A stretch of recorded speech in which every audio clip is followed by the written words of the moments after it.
व्यासेन कृतितं पुराणमुनिना मध्ये महाभारतम् अद्वैतामृतवर्षि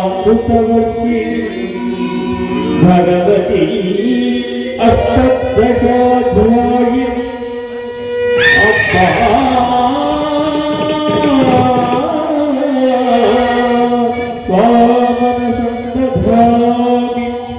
भगवती भवद्वेषिणी भगवती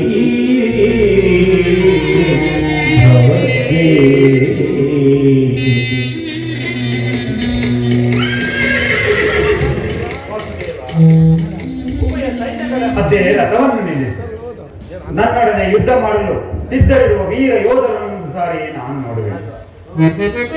ದುರ್ಯೋಧನ ಹಿತಾಕಾಂಕ್ಷೆಯಿಂದ ತಮ್ಮ ಪ್ರಾಣಗಳನ್ನು ತೃಣಪ್ರಾಯವಾಗಿ ಪರಿಗಣಿಸಿ ಕುರುಕ್ಷೇತ್ರದಲ್ಲಿ ಸಮ್ಮಿಳಿತರಾಗಿರುವ ಕ್ಷತ್ರಿಯ ಯೋಧರನ್ನು ಸಾರಿ ನನಗೆ ತೋರಿಸಿ ಮಾಡಲ್ಲ ತೋರಿಸಿ ನಿನ್ನ ಹೆಚ್ಚೆ ಅರ್ಜುನ.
ಅರ್ಜುನ ಮಾಧವ ನೋಡು, ಪ್ರಚಂಡ ಚಂಡ ಮಾರುತದಂತೆ ಉನ್ಮೀಲಿತವಾದ ಸಾಗರದಂತೆ ಕಾಣುತ್ತಿದೆ. ಇತ್ತ ನೋಡಪ್ಪ, ಕೌರವೇಶ್ವರನು ತನಗೆ ಪ್ರಿಯರಾದ ಗರ್ಣ ವಿಶ್ವಾಸದೊಡನೆ ಅಶ್ವಾರೂಢನಾಗಿ ಸೇನಾರಚನೆಯನ್ನು ಫಲಿಸುತ್ತಿರುವರು. ಅವರ ಹಿಂದೆ ಸಿಂಧುರಾಜ ಶಕುನಿ, ಜಯದ್ರಥನ ಒಳಗಡೆ ಒಂದೇ ವಿಧವಾದ ಚತುರಸ್ತ್ರಗಳೇ ಕೂತಿರುವರೆ ಕೌರವೇಶ್ವರನ 98 ಮಂದಿ ಸಹೋದರರು. ಆ ಸಮ್ಮುಖದಲ್ಲಿ ದುರ್ಯೋಧನನ ಮಕ್ಕಳಿರು. ಅವರ ರಕ್ಷಣೆಗಾಗಿ ಧನುರ್ಧಾರಿಯಾದ ದ್ರೋಣನು ಸ್ವಲ್ಪ ಬದುಕಿರುವರು. ದ್ರೋಣನ ಪಾರ್ಶ್ವದಲ್ಲಿ ವಲ್ಕಲಾಧಾರಿಯಾಗಿ ಗಂಭೀರ ಮುದ್ರೆಯಿಂದ ನಮ್ಮ ಕಡೆ ನೋಡುತ್ತಿರುವವೇ ಅಶ್ವತ್ಥಾಮ. ಇತ್ತ ನೋಡು ಪಾರ್ಥ, ಸ್ವರ್ಣಮಯವಾದ ಅಷ್ಟಾಶ್ವ ಶೋಭಿತ ರಥದಲ್ಲಿ ಶ್ವೇತವಸನದ ಆರೆಯಾಗಿ ಕುಳಿತಿರುವ ಆ ಮಹಾಪುರುಷರೇ ಕೌರವನ ಸೇನಾಪತಿ ಭೀಷ್ಮನು. ನರೆಗೂದಿಗೆ ತುಂಬಿದ ಅವನ ಮಸ್ತಕದಲ್ಲಿ ವಜ್ರ ಖಚಿತವಾದ ಅಧಿಕಾರ ಮುಕುಟವು ಬೆಳಗುತ್ತಿರುವುದು. ನೋಡು ಪಾರ್ಥ, ಆದರೂ ನಿಮ್ಮ ಪಿತಾಮಹನು ಭರತವಂಶದ ಕೀರ್ತಿ ಜೋಡಿ ಯುದ್ಧವನ್ನು ಪ್ರಾರಂಭಿಸುವ ಮೊದಲು ಆ ಮಹಾಪುರುಷನಿಗೆ ವಂದಿಸು. ಆಜ್ಞೆ ಮಾಧವ, ಆಜ್ಞೆ ಮಾಧವ. ಭೀಷ್ಮಾನ್ ಕುರು ಪಿತಾಮಹ ನಿನಗೆ ವಂದಿಸುವೆ. ಇದು ಅರ್ಜುನನ ಪ್ರಣಾಮಗಳನ್ನು ಸ್ವೀಕರಿಸು. ವಾಸುದೇವ, ನನ್ನ ಜೀವನದಲ್ಲಿ ಇದೆಂತ ಪವಿತ್ರವಾದ ಸಮಯ. ಆಹಾ, ಇದೇನು ಅರ್ಜುನನ ಪತನವೋ ಅಥವಾ ವೃತ್ತಾಂತವೋ? ಮಿತ್ರ, ಏನಾಯಿತು? ಏಕೆ ವಿಚಲಿತನಾಗಿರುವೆ?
ಮಾಧವ, ನಾನು ಏನೆಂದೇ ಹೇಳಲಿ ಮಾಧವ.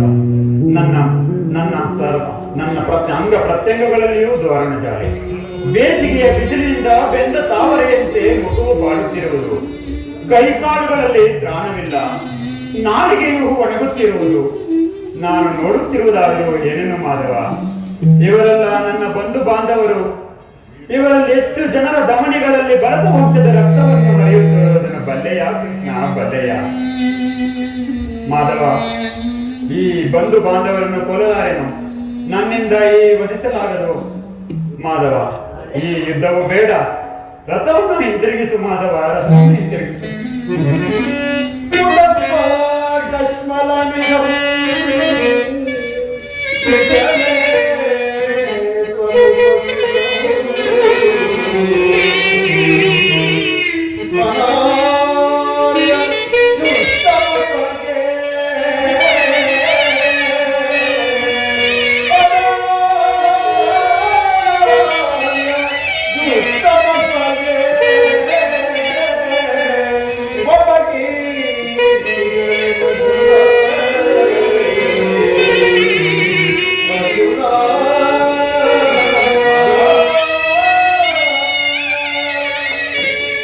ಅರ್ಜುನ, ಈ ವಿಷಮಾವಸರದಲ್ಲಿ ಇಂತಹ ಕೃಷ್ಣನ ಭಾವವು ನಿನ್ನಲ್ಲಿ ಹೇಗೆ ಕ್ಷತ್ರಿಯ ವೀರನಾಗಿ ಅನಾರಗತಿ ಒಪ್ಪಿಸಿದೆಯ?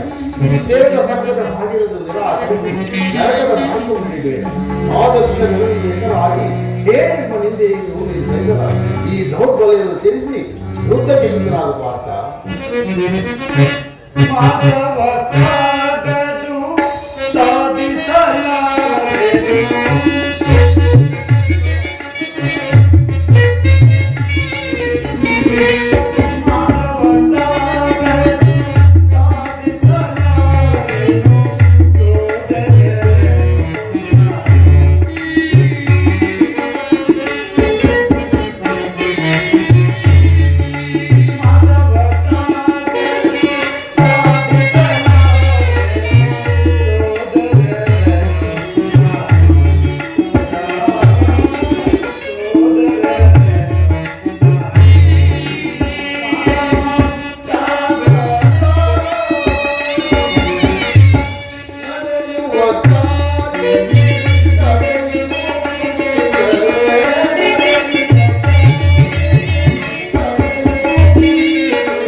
ಜನಾರ್ದನ, ಒಂದು ಸಾರಿ ಕುರುಸೈನ್ಯದ ಕಡೆ ದೃಷ್ಟಿಸಿ ನೋಡು. ಗುರು ಪಿತಾಮಹನು ಭೀಷ್ಮನು ಕುರುಪಿತಾಮಹನು, ಆಚಾರ್ಯ ದ್ರೋಣನು ನನಗೆ ಹಸ್ತ ಶಿಕ್ಷಣವನ್ನು ಕೊಟ್ಟ ಗುರುವು. ಪೂಜ್ಯಾರ್ಹರಾದ ಇವರ ಮೇಲೆ ನಾನು ಬಾಣವನ್ನು ಕೊಡುವುದೇ? ಬಂಧು ಬಾಂಧವರ ರಕ್ತದಿಂದ ಗುರುವದೆಯಿಂದ ಲಭಿಸುವ ಸಂಪತ್ತಿಗಿಂತ ನನಗೆ ಭಿಕ್ಷಾವೃತ್ತಿಯೇ ಶ್ರೇಷ್ಠರು. ಗುರುವದೆಯಿಂದ ಬಂಧು ಬಾಂಧವರನ್ನು ತೊಯ್ದ ರಕ್ತದಿಂದ ರಾಜಭೋಗವನ್ನು ನಾನು ಅನುಭವಿಸಲಾರೆನು. ರಾಜ ಲಾಭಕ್ಕೊಳಗಾಗಿ ಅಶಾಶ್ವತವಾದ ಧರ್ಮವನ್ನು ನಾನು ನಾಶ ಮಾಡಲಾರೆನು. ಮಾಧವ, ಈ ಸಜ್ಜನಾದೆಯು ನನಗೆ ಸಮ್ಮತವಿಲ್ಲ ದೇವ. ಯಾರನ್ನ ಯಾರು ಒದಿಸುವುದು ಅರ್ಜುನ? ಹಳವಿಲ್ಲದ ಆತ್ಮವನ್ನು ಒದಿಸುವುದು ಅಸಂಭವ. ಮನುಷ್ಯನು ಹರಿದು ಹೋದ ಬಟ್ಟೆಗಳನ್ನು ಬಿಸುಟು ಹೊಸ ಬಟ್ಟೆಗಳನ್ನು ಧರಿಸುವಂತೆ ಆತ್ಮನು ಜೀರ್ಣವಾದ ದೇಹವನ್ನು ತ್ಯಾಗ ಮಾಡಿ ಬೇರೊಂದು ದೇಹವನ್ನು ಆಶ್ರಯಿಸುವುದು. ಮರಣವು ದೇಹದ ನಾಶ, ಆತ್ಮದ ಅರ್ಥಾನವಲ್ಲ. ದೇಹಕ್ಕೆ ಬಾಲ್ಯ, ಯೌವನ, ವಾರ್ಧಕ್ಯಾದ ವಸ್ತುಗಳು ಪ್ರಾಪ್ತವಾಗುವಂತೆ ಮಾನವನಿಗೆ ದೇಹಾಂತರ ಪ್ರಾಪ್ತಿಯು ಸಹಜವಾಗಿದೆ. ಪಂಡಿತನಾದವನು ಅದರ ಸಲುವಾಗಿ ದುಃಖಿಸುವುದಿಲ್ಲ. ಈ ಭೀಷ್ಮ, ದ್ರೋಣರು, ನಾನು, ನೀನು ಕೂಡ ಹಿಂದೆ ಅನೇಕ ಸಾರಿ ಜನಿಸುವುದು, ಮುಂದೆಯೂ ಜನಿಸುವುದು. ಜನ್ಮ ಮೃತ್ಯುಗಳು ಆತ್ಮನ ಅನಂತ ಪ್ರವಾಸದ ಅಡತರಗಳು. ಹುಟ್ಟಿದವನಿಗೆ ಮರಣವು, ಮೃತನಿಗೆ ಪುನರ್ಜನ್ಮವು ಮೊದಲೇ ನಿಶ್ಚಿತವಾಗಿರುವುದು. ಅವಶ್ಯವಾಗಿ ಆಗಬೇಕಾದುದಕ್ಕೆ ಮೂಢನಂತೆ ಚಿಂತಿಸಿಕೊಳ್ಳಬೇಕು. ಯುದ್ಧವು ಕ್ಷತ್ರಿಯ ಧರ್ಮ. ನಿನ್ನ ಧರ್ಮವನ್ನು ಪಾಲನೆ ಬಂಧು ಬಾಂಧವರ ನಾನಿಂದು ಕೊಲಲೇ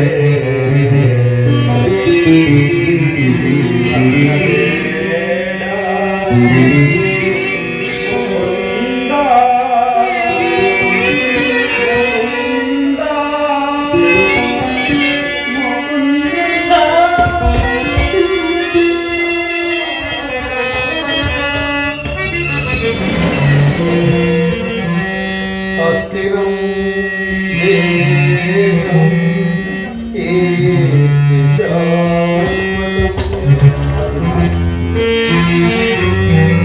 ಅಸ್ಥಿರಂ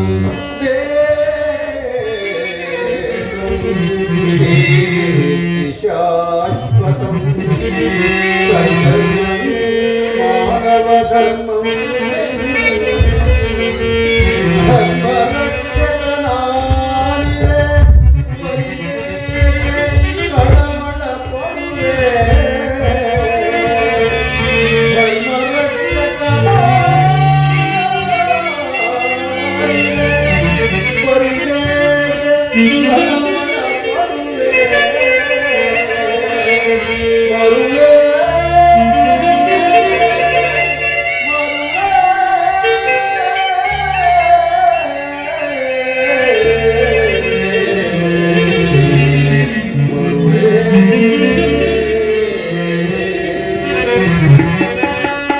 ಅಪಕೀರ್ತಿ ಬರುವುದಂತಿರಲಿ, ಶಾಶ್ವತ ಜೀವನಕ್ಕೆ ಬರಸಿಡಿ ನೊಡಸಾರೆ. ಗುರು ಹಿರಿಯರು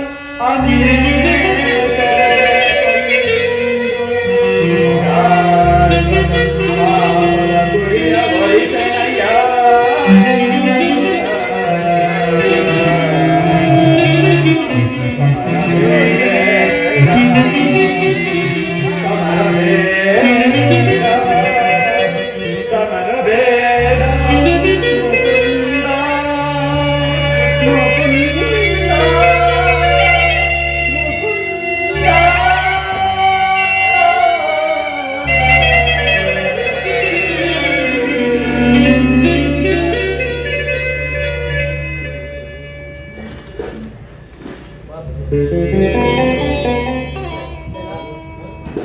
ಜನಾರ್ದನ, ಯುದ್ಧದ ಹೆಸರೆತ್ತಿದರೆ ನನ್ನ ಮೈಯೆಲ್ಲ ಕಂಪಿಸತೊಡಗುವುದು, ನನ್ನ ಹೃದಯವು ಕಂಪಿಸತೊಡಗುವುದು. ನಾನು ಹೇಳಿಯನು ದುಸ್ಸಾಹಸ ಚೈತ್ಯ ಆಗಿದ್ದರಿಂದ ನನ್ನ ಸರ್ವಾಂಗಗಳು ನಿಶೇಷಿತವಾಗುವು. ನಾನು ಹೇಳಿಯಲ್ಲ, ನಾನು ಪಾಪ ಭೀತಿಯಿಂದಾಗಿ ಯುದ್ಧ ವಿಮುಖನಾಗಿರುವೆನು. ಕ್ಷತ್ರಿಯನಿಗೆ ಯುದ್ಧದ ಹೊರತಾಗಿ ಬೇರೆ ಯಾವ ಧರ್ಮವೂ ಇಲ್ಲವೋ ಕೃಷ್ಣ? ಅರ್ಜುನ, ಸ್ವಧರ್ಮ ಪಾಲನೆಯಲ್ಲಿ ಪ್ರಾಣಗಳನ್ನಾದರೂ ತ್ಯಜಿಸಬಹುದು, ಆದರೆ ಪರಧರ್ಮ ಅವಲಂಬನವು ಅನರ್ಥಕಾರಿ. ನೆನಪಿರಲಿ ಅರ್ಜುನ, ಇದು ಧರ್ಮ ಯುದ್ಧ. ನೀನು ಈ ಯುದ್ಧದಿಂದ ನಿವೃತ್ತನಾದರೆ ಸ್ವಧರ್ಮವನ್ನು ಉಲ್ಲಂಘಿಸಿದ ಪಾಪಕ್ಕೆ ಗುರಿಯಾಗಿ ಅಕೀರ್ತಿ ಬಾಗಿಲು ನಿಲ್ಲಿಸಲಿ. ನಿನ್ನಂತಹ ಸಂಭಾವತನಿಗೆ ಅಕೀರ್ತಿಯು ಮರಣಕ್ಕಿಂತ ಗೋಳದು. ಶತ್ರುಗಳು ಏಡಿ ಎಂದು ಹಳೆಯುವರು, ಆತ್ಮೀಯರು ವಂಚಕನೆಂದು ನಿಂದಿಸುವರು. ನೀನು ಈ ಮನೋವಿಕಾರವನ್ನು ಬಿಟ್ಟು ಸ್ವಧರ್ಮವನ್ನು ಪಾಲನೆ ಮಾಡು. ಕರ್ಮವು ಪೌರುಷದ ಲಕ್ಷಣ. ಅಕರ್ಮನಾದ ಮಾನವನು ಜೀವಂತ ಶವದಂತೆ ಸರ್ವರನೆಂದಿಗೂ ಪಾತ್ರನು, ಸರ್ವರಿಂದ ವರ್ಜಿತನು. ಅಜ್ಞಾನದಿಂದ ನೀನು ಕರ್ಮಭ್ರಷ್ಟನಾಗಬೇಡ ಪಾರ್ಥ. ವಾಸುದೇವ, ಹಾಗಾದರೆ ಈ ಯುದ್ಧದಲ್ಲಿ ನನ್ನ ಕರ್ಮವೇನು? ಧರ್ಮ ನಾಶನವೋ ಧರ್ಮ ರಕ್ಷಣೆಯೋ? ಉತ್ತರವನ್ನು ಕರ್ಣಿಸು ಮಹಾಮಹಿಮನೆ. ಅರ್ಜುನ, ಕರ್ಮವು ಮಾನವ ಜೀವನದ ರಾಜಮಾರ್ಗ. ನೀನೀಗ ಕರ್ಮತತ್ಪರನಾಗು. ಫಲಗಳನ್ನು ಚಿಂತಿಸದೆ ನಿರ್ದಿಷ್ಟ ಕರ್ಮವನ್ನು ಆಚರಿಸು. ಏಕೆಂದರೆ ಮಾನವನು ಕರ್ಮಕ್ಕೆ ಮಾತ್ರ ಅಧಿಕಾರಿ, ಫಲವು ಅವನ ಅಧೀನವಲ್ಲ. ಅನಾಸಕ್ತ ಚಿತ್ತನಾಗಿ ಸಿದ್ಧಿ ಅಸಿದ್ಧಿಗಳಲ್ಲಿ ಸಮಾನ ಭಾವದಿಂದ ಕಾರ್ಯಾಚರಣೆ ಮಾಡುವುದೇ ಮಾನವನ ಕರ್ತವ್ಯ. ಅಸ್ತ್ರಗಳನ್ನು ಧರಿಸು, ಕರ್ಮಯೋಗಿ ನಿಲ್ಲಿಸು. ಇಹದಲ್ಲಿ ಕೀರ್ತಿಯು, ಪರದಲ್ಲಿ ಸರ್ವವನ್ನು ಪಡೆಯುವ ಪಾರ್ಥ. ವಾಸುದೇವ, ಈ ನಿನ್ನ ದಿವ್ಯವಾಣಿಯಿಂದ ನನ್ನ ಪ್ರಸ್ತುತ ಪ್ರಜ್ಞೆಯು ಎಚ್ಚರಗೊಳಿಸುತ್ತಿರುವ ನೀನು ಯಾರು? ಇಹಲೋಕದಲ್ಲಿ ಕರ್ಮಯೋಗಿ, ಇಹಲೋಕದಲ್ಲಿ ನೀನು ಯಾರು? ನಿನ್ನ ಗುರುತುಗಳೇನು? ಅರ್ಜುನ, ನಾವಿಬ್ಬರು ಅನೇಕ ಸಾರಿ ಇಹಲೋಕದಲ್ಲಿ ಜನ್ಮಗ್ರಹಣ ಮಾಡಿದ್ದೇವೆ. ನನಗೆ ಅವುಗಳ ನೆನಪಿರುವುದು, ನಿನಗಿಲ್ಲ. ನಾನು ಜನ್ಮಗ್ರಹಿತನು, ಅವೇ ಆತ್ಮನು, ಪಂಚಭೂತಗಳು ಉಳಿಯನು. ಯಾವಾಗ ಧರ್ಮದ ಪತನವು ಅಧರ್ಮದ ಉದ್ಧಾರವಾಗುವುದು, ಆಗ ನಾನು ಭೂಮಿಯಲ್ಲಿ ಜನ್ಮಗ್ರಹಣ ಮಾಡಿದೆ. ಸಜ್ಜನರ ಪಾಲನೆ, ದುಷ್ಟರ ನಾಶ, ಧರ್ಮ ಸಂಸ್ಥಾಪನೆ ಇವು ನನ್ನ ಅವತಾರದ ಮುಖ್ಯ ಉದ್ದೇಶಗಳು ಪಾರ್ಥ. ವಾಸುದೇವ, ನಿನ್ನ ನುಡಿಗಳಿಂದ ನನ್ನ ಮನಸ್ಸಿನ ಮೋಹವು ನಾಶ. ನಿನ್ನನ್ನು ತಿಳಿಯುವ ಬಗೆ ಹೇಗೆ? ಉತ್ತರವನ್ನು ಕರ್ಣಿಸು ಮಹಾಮಹಿಮನೆ. ಯದಾ ಯದಾ ಧರ್ಮಸ್ಯ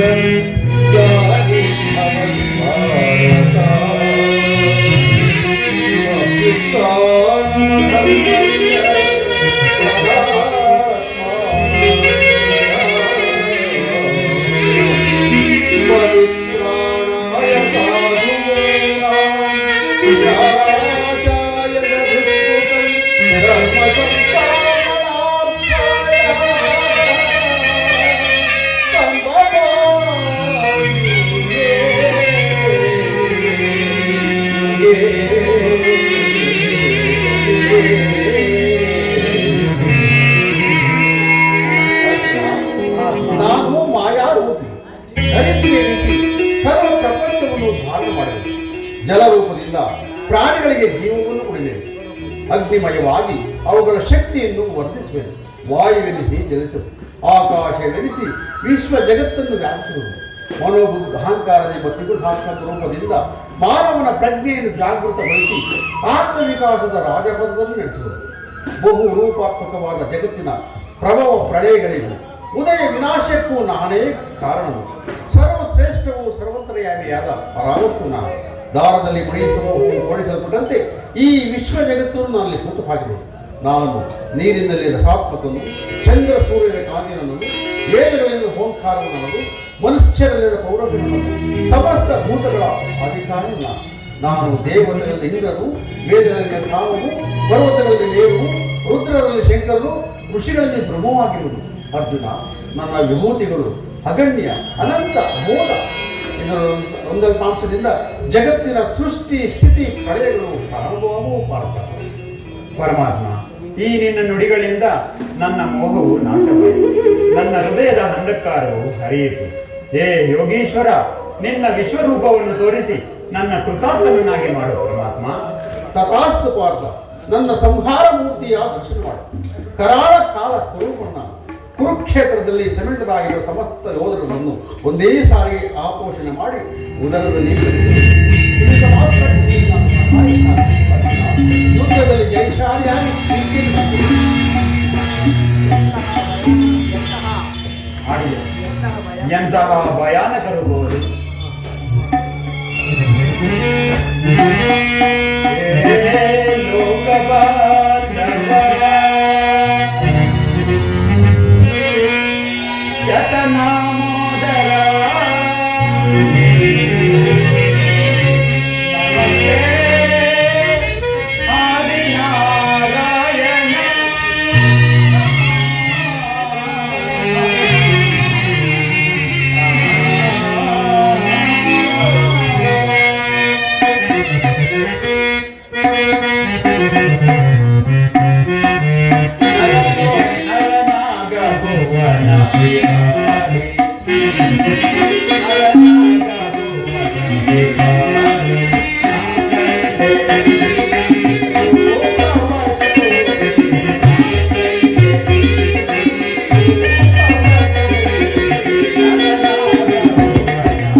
ಗದಾಚಕ್ರ ಶೋಭಿತವಾದ ನನ್ನ ಎಂತಹ ಭಯಾನಕ ರೂಪವರು. ಮಾನವನ ಚಕ್ಷುಗಳಿಂದ ನಾನು ನೋಡಲಾರೆನು. ಕೈಕಾಲುಗಳು ಕಂಪಿಸುತ್ತಿರುವುದು, ವಾಕ್ಪೂರ್ತಿಯೂ ಇಲ್ಲ ಕರುಣಾಮಯ. ಭಕ್ತ ಪರಾಧೀನ ಭಕ್ತರ ಹೃದಯದಲ್ಲಿ ಆನಂದ ತರಂಗಗಳನ್ನು ಎಬ್ಬಿಸುವ ಸುಧಾಮಧುರಾದ ಮಂದಹಾಸವನ್ನು ತೋರಿಸಿ.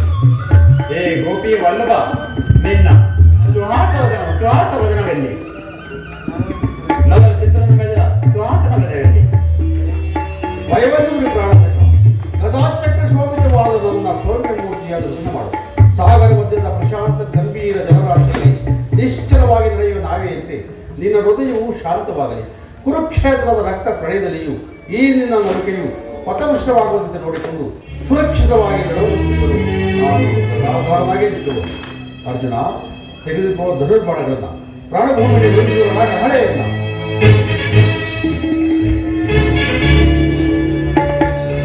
ಮಾಧವ,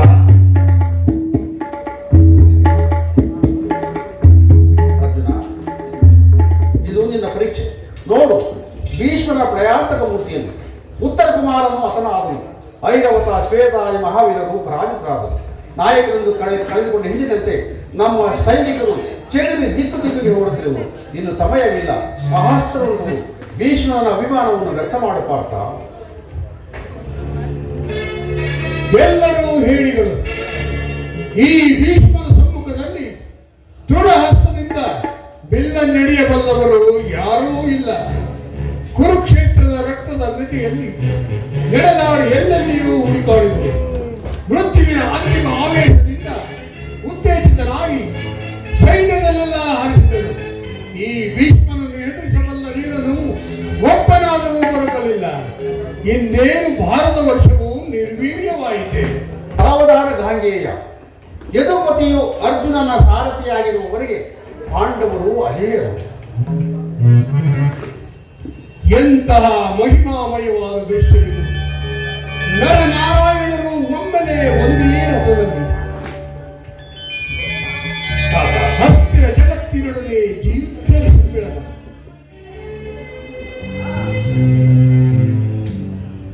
ತಾತ, ಈ ಬಾಲಕನ ಅಭಿನಯವನ್ನು ಮನ್ನಿಸು. ಯುದ್ಧವು ನಿಶ್ಚಿತವಾಗಿರುವುದು.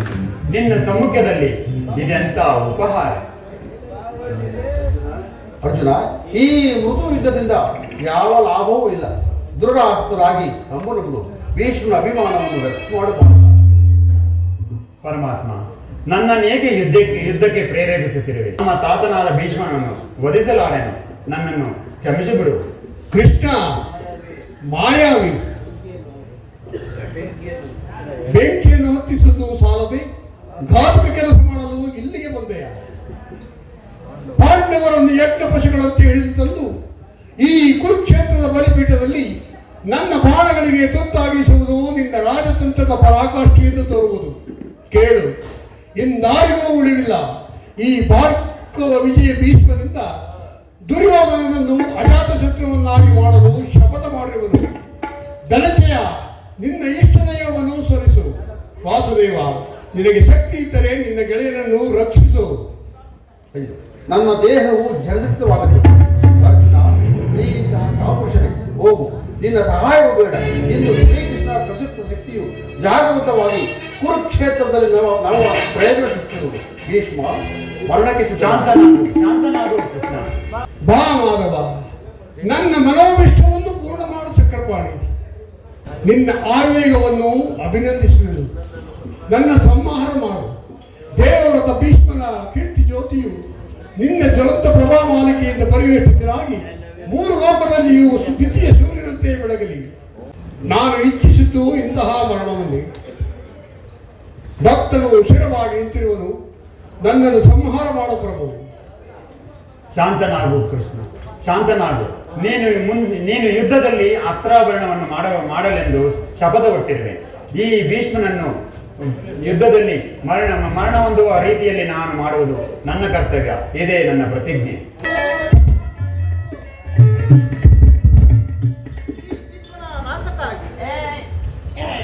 ಯಾರಿದು? ಈ ಬಾಲಕನ ದರ್ಶನದಿಂದ ನನ್ನ ಹೃದಯವು ಕಂಪಿಸುತ್ತಿರುವುದೇಕೆ? ಈತನ ತೀಕ್ಷ್ಣ ದೃಷ್ಟಿಯು ವಿಸ್ಮೃತಿಯ ಅಂಧಕಾರವನ್ನು ಭೇದಿಸಿ ಬಹುದಿನಗಳ ಹಿಂದಿನ ದುಃಖಮಯ ಘಟನೆಗಳನ್ನು ನನಗೆ ನೆನಪಿಗೆ ತರುತ್ತಿರುವುದೇಕೆ? ಅಂಬೆ, ನನ್ನಿಂದ ಪರಿತ್ಯಕ್ತಳಾದ ಕಾಶಿರಾಜನ ಮಗಳು ಅಂಬೆ ಜೀವನದಲ್ಲಿ ಹತಾಶಳಾಗಿ, ಪ್ರಣಯದಲ್ಲಿ ಹತಾಶಳಾಗಿ, ಕಣ್ಣೀರಿನ ಕೋಡಿಯಿಂದ ದೇಹವನ್ನು ಸವಿಸಿದ ನಾರಿ ಸಹಜವಾದ ಮೃದು ಸ್ವಭಾವವನ್ನು ತ್ಯಜಿಸಿ ಈ ನಪುಂಸಕ ದೇಹವನ್ನು ಧಾರಣ ಮಾಡುವುದು. ಅಂಬೆ, ಇನ್ನು ನಿನ್ನ ವೇಷವು ಎಷ್ಟೊಂದು ವಿಚಿತ್ರ. ಕೈಯಲ್ಲಿ ಅಸ್ತ್ರ, ಕಣ್ಣಿನಲ್ಲಿ ವಿಷ, ಹೃದಯದಲ್ಲಿ ಈ ಭೀಷ್ಮನನ್ನು ಓದಿಸಬೇಕೆಂಬ ಉತ್ಕಟೇಚ್ಛೆ. ದೇವರತ, ಇದು ನಿನ್ನ ಮನವಲ್ಲ, ವಿಮೋಚನ. ಬಾ, ನನ್ನ ನಿನ್ನ ವಿಧಾನ ಅಮರಲೋಕದಲ್ಲಿ ಸರಪಂಜರದಲ್ಲಿ ನಿನ್ನನ್ನು ಒದಿಸಿ ನಾನು ಸಾಯನು. ಆಗ ನಾನು ನೀನು ಸುಖದಿಂದ ಇರಬಹುದು. ವಾಸುದೇವ, ಇಷ್ಟೊಂದು ವಂಚನೆ! ಈ ಭೀಷ್ಮನ ಬಾಣಗಳಿಗೆ ಬೆದರಿ ಈ ನಪುಂಸಕನ ಶರಣು ಹೋದೆಯ. ನಿನ್ನ ಅಭಿಸಂಧಿಯು ಫಲಿಸಲಿ. ನನ್ನ ಮರಣವು ನಿಶ್ಚಯಾದರೆ ಇದು ಹಸ್ತ್ರಗಳನ್ನು ತ್ಯಾಗ ಮಾಡುವುದು. ಈ ಭೀಷ್ಮನು ಸ್ತ್ರೀಯರು ನಪುಂಸಕರ ಸಮ್ಮುಖದಲ್ಲಿ ನಿಲ್ಲುವುದಿಲ್ಲ. ಬೆದರಬೇಡ ಚಿಕ್ಕಡಿ. ಈ ಮಂತ್ರಪೂರಿತ ವಸ್ತ್ರವನ್ನು ಭೀಷ್ಮನನ್ನು ವಧಿಸು.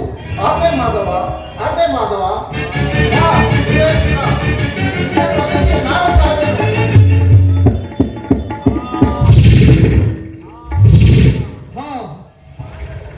ಹಾಗೆನಾದನು ಹಾಗೆನಾದನು ಇದು ಶಿಖಂಡಿಯ ಬಾಣವಲ್ಲ, ಅರ್ಜುನನ ಮಂತ್ರಪೂರಿತವಾದ ದಿವ್ಯಾಸ್ತ್ರ. ವಂಚನೆಯ ಮೇಲೆ ಕೂಟಯುದ್ಧ ಮಹತ್ತಾಪ. ಕ್ಷಮಿಸಿಬಿಡು ತಾತ, ಕ್ಷಮಿಸಿಬಿಡು. ಅರ್ಜುನ ಅತನೋಡು ಪಾರ್ಥ ಭೀಷ್ಮನು ಅಭೀತನಾಗಿ ಭೂಮಿ ಮೇಲೆ ಬೀಳುತ್ತನು. ಅರ್ಜುನ ಬಾಣಗಳನ್ನು ಆ ವೀರ ಶಿಖಾಮಣಿಗೆ ಉಚಿತವಾದ ಸೇವೆಯನ್ನು ಮುಗುಳಿಸು. ದೇವರನ್ನು ದೇಹವು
ಅರ್ಜುನ, ಇದರಲ್ಲಿ ನಿನ್ನ ಅಪರಾಧವೇನೂ ಇಲ್ಲ. ನಾನು ಇಚ್ಛಿಸಿದ್ದು ಇಂತಹ ಮರಣವನ್ನೇ. ನೀನದನ್ನು ನನಗೆ ಕೊಟ್ಟೆ. ಈ ಭೀಷ್ಮನ ಆತ್ಮವು ಶಾಂತವಾಯಿತು.